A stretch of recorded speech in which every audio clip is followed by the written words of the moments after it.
Marhum ukang Mehmet nega senga dushmandek muomala qilganini bilasanmi? Seni undan ko'proq yaxshi ko'rishimga ishongani uchun. Men albatta bolalarimni bir-biridan ayirmaganman. Hammasiga birdek mehr berdim. Lekin Alloh bilganini sendan yashirib o'tirmayman, Usmon. Mehmet haq edi. Hammasidan ko'proq yaxshi ko'rganman.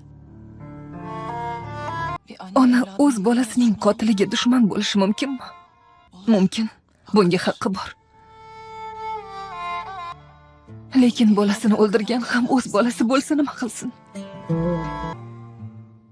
Kimga dushman bo'lsin? Kimdan?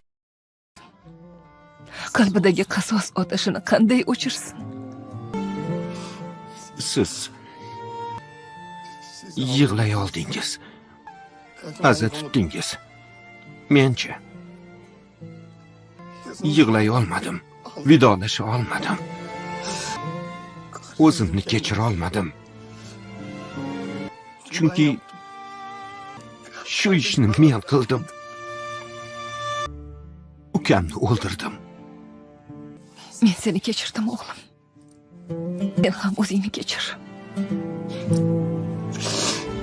Volidam,